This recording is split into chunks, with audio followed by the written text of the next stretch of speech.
안녕하세요. 썰처녀입니다. 구독과 좋아요는 썰처녀에게 큰 힘이 됩니다. 오늘의 사연 시작하겠습니다. 저는 40대에 남편과 사별했고 외동아들을 둔 60대 여자입니다. 하나 있는 아들은 22살의 여자친구의 임신으로 급하게 결혼하게 되었습니다. 요즘 아이들보다는 일찍 결혼하여 아들이랑 며느리에게 더욱 신경이 갔습니다.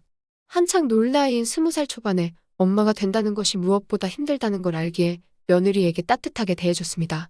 우리 집에서 같이 살면서 간단하게 할 수 있는 요리 등을 가르치며 사이좋게 지냈습니다. 며느리도 저를 시어머니보다는 엄마라고 부르면서 딸이 하나 더 생긴 것 같았습니다. 하지만 행복도 잠시 임신한 아이가 12주쯤 되었을 때 갑자기 유산을 하게 되었습니다. 유산의 힘듦을 누구보다 잘 아는 저이기에 며느리를 더욱 지극정성으로 보살폈습니다. 며느리도 처음에는 힘들어했지만 시간이 지나면서 점차 많이 좋아졌고 외출도 잦아지기 시작했습니다.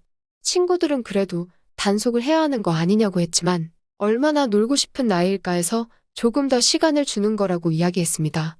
하지만 며느리는 시간이 지날수록 심해졌고 술이 취해 꽐라가 되어 들어오는 날도 많아졌습니다. 제가 직접 나무라는 건 아닌 것 같아 아들에게 며느리 귀가 시간이 12시는 안 넘는 게 좋겠다고 이야기했습니다. 아들도 알겠다고 얘기했지만 변화는 그닥 없어 보였습니다. 그렇게 시간이 지났고 화장실 청소를 하려고 들어갔는데 담배 냄새가 코를 찔렀습니다. 집에는 저와 며느리만 있었기에 며느리를 불렀습니다. 아가, 너 담배 피니? 라고 물었고 며느리는 아니요, 안 펴요. 라고 말했습니다. 하지만 이미 며느리 머리카락에는 담배 냄새가 진동을 했습니다. 거짓말은 나쁜 거야. 그리고 몸 생각해야지. 술도 많이 마시는데 담배도 같이 하는 건 정말 안 좋은 것 같다. 라며 좋게 타일렀고 알겠어요. 조절하면서 할게요. 하면서 피곤하다며 나가달라고 했습니다. 안 하던 담배까지 손대는 것을 보아 마음의 상처가 컸구나 생각했고 아들에게 며느리와 함께 시간을 보내고 오라고 여행을 보내주었습니다. 여행을 다녀온 며느리의 밝아진 모습을 보니 마음이 좋았습니다. 곧 장모님의 생신이라며 아들이 저에게 장모님께 좋은 선물을 추천해달라고 했습니다. 같이 선물을 준비하면서 간 김에 오랫동안 놀고 오라고 이야기했습니다.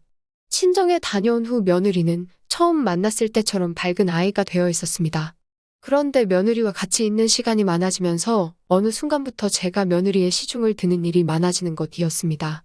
엄마, 저 이거 해주세요. 하면서 살갑게 대해 다 들어주다 보니 어느새 내가 뭐하는 거지라는 생각이 들 때도 있었습니다. 어느 날 아이들이 싸우는 소리가 들렸습니다. 너무 놀라 달려가니 며느리의 카드값이 300만 원이 나왔다는 겁니다. 며느리는 사람이 쓰다 보면 그럴 수 있지. 그것도 이해 못하냐 했고 아들은 혼자 벌고 있는데 집에서 살림도 딱히 안 하고 도대체 뭐 하는 거냐고 다투고 있었습니다. 며느리의 대답에 기가 찼습니다. 못 내면 어머님한테 내달라고 하면 되잖아. 며느리가 쓴 건데 내주시겠지. 라고 말했습니다. 본인이 쓴 돈을 내가 왜 내주나 하고 어이가 없어서 똑똑하고 인기척을 낸 후 문을 열었습니다. 너네 지금 뭐 하는 짓이니? 이 집은 너네만 사는 집이 아니야? 라며 한 소리 했습니다. 저를 보더니 며느리는 눈물을 글썽이면서 엄마, 오빠 좀 혼내줘요. 돈 좀 썼다고 저래요. 라며 저에게 하소연했습니다. 아들은 저에게 카드 명세서를 건네며 엄마, 이게 말이 돼요? 저 혼자 일하는 거 뻔히 알면서 아무리 경제관념이 없다고 해도 이건 아니잖아요. 라며 말했습니다. 카드 내역서를 보니 기가 찼습니다. 카드의 대부분은 술집 아니면 클럽이었습니다. 할 말을 잃어 며느리를 쳐다보았고 며느리는 자신의 잘못을 모르는 듯한 표정을 지었습니다. 생각이 없는 건지 한심했고 둘을 거실로 불러서 이야기했습니다. 너네가 나랑 사는 건 좋아. 그래서 내가 딱히 너네한테 생활비를 달라고 하지도 않았어. 그건 둘이 알뜰히 돈 모아서 자금 마련 후 독립하라는 뜻이었어. 아들은 그건 죄송하게 생각해요. 라고 답했습니다. 며느리는 어머님 집에 사는데 생활비를 내야 해요? 저는 엄마랑 살 때 안 냈는데 라며 말했습니다. 너네가 나랑 같이 안 살았으면 집도 구했어야 했고 생활비며 관리비는 매달 나갔을 거야. 그래서 같이 살자고 했는데 이런 모습을 보니까 내가 괜히 했구나 생각이 든다 라고 말하니 아들은 죄송해요. 엄마 저희가 더 노력할게요. 라며 말했고 며느리는 저는 뭐가 잘못된 건지 모르겠어요. 솔직히 남자가 집 해오는 건데 오빠가 못 해왔잖아요. 그러니 책임져 주시는 게 맞지 않아요? 라며 당돌하게 이야기했고 며느리의 태도에 아들과 저는 멍 때렸습니다. 아들은 너는 생각이 있는 거야? 솔직히 너도 결혼할 때 우리 집에 해온 거 없잖아. 정말 자기는 몸만 왔고 장모님 가게가 어려워서 내가 대출까지 받아서 해결해줬는데 그게 할 소리야. 라며 이야기했습니다. 우리 엄마 도와준 게 왜 여기서 나와? 라며 이야기했고 아들이 대출까지 받아서 사돈 떼게 해준지 몰랐던 저는 순간 욱했습니다. 돈이 필요했으면 엄마한테 이야기를 하지. 왜 대출까지 받아서 해줘? 라며 말했고 아들은 엄마한테 피해드리기 싫어서요. 저희 스스로 하고 싶었어요. 라고 대답했습니다. 듣고 있던 며느리는 제가 엄마한테 이야기하자고 했는데 듣고 싫다고 오빠가 고집피웠어요. 라며 말했습니다. 이야기는 잘 마무리되었고 결론적으로 며느리도 일을 시작하기로 했습니다. 그 후로 일자리를 알아본다고 밖에 나가는 일이 더 잦아졌습니다. 그래도 열심히 하려는 모습에 대견했고 저도 옆에서 많이 도와주었습니다. 그렇게 며느리는 취직을 하였고 우리는 취직 기념으로 파티를 해주었습니다. 이를 핑계로 기가 시간이 10시간 넘는 날이 허다했습니다. 그로 인해 고스란히 집안일은 저에게 떠넘겨졌습니다. 물론 일이 힘들면 그럴 수 있어 내색하지 않았지만 주말에도 역시나 잠만 자고 밥만 먹고 설거지 한 번을 하지 않았습니다. 그리고 집에 올 때면 항상 담배와 술 냄새에 쪄들어서 들어왔습니다. 너무 걱정돼요, 아들에게. 며느리가 하는 일은 어떤 거니? 괜찮은 거니? 라고 물었고 아들은 그래도 일한다고 하니까 뭐라고 하지 마세요. 제가 잘 말할게요. 라며 답했습니다. 하루는 저녁 먹은 게 소화가 안 돼서 산책을 나왔습니다. 그런데 며느리가 다른 남자와 손을 잡고 걸어오는 모습을 봤습니다. 잘못 봤나 했지만 역시나 며느리가 맞았습니다. 둘은 헤어지기 전 포옹을 하며 입맞춤을 하는 겁니다. 너무 놀라 쳐다보고 있는데 며느리도 인기척을 느꼈는지 저와 눈이 마주쳤습니다. 아무 말 없이 며느리와 집에 들어왔습니다. 며느리에게 씻고 거실로 오라고 이야기했습니다.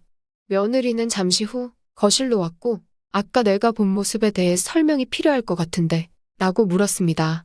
제가 일하는 곳 손님이에요. 라고 대답했습니다. 손님인 건 알겠는데 그 스킨십은 뭐니? 라고 말하니 스킨십만 해주면 돈을 줘요. 이상한 것까지는 안 해요. 라는 말도 안 되는 말을 했습니다. 그게 무슨 소리야? 스킨십을 하면 돈을 준다니? 며느리의 당당함에 황당했고 도대체 무슨 일을 하고 다니는 거야? 라고 물었습니다. 친구가 소개시켜준 건데 데이트하면서 스킨십 해주면 돈을 줘요. 근데 엄마 이거 돈 진짜 많이 줘요. 오빠 월급보다도 많이 줘요. 라며 웃으며 말했습니다. 할 말을 잃었고 우리 아들이 아는지 궁금하여 물었습니다. 당연히 오빠는 모르죠. 알면 허락 안 했겠죠. 그러니까 비밀로 해주세요. 라고 저에게 말했습니다. 명색의 시어머니인데 비밀로 해달라고 하는 며느리를 보니 얜 정말 안 되겠구나 생각했습니다. 아들의 퇴근 시간만 기다렸다가 모조리 다 이야기했습니다. 아들은 얼굴을 붉히며 며느리에게 소리쳤고 며느리는 엄마 비밀로 해주는 거 아니었어요? 진짜 나빠요. 라며 되려 저에게 화를 냈습니다. 저는 아이들에게 말했습니다.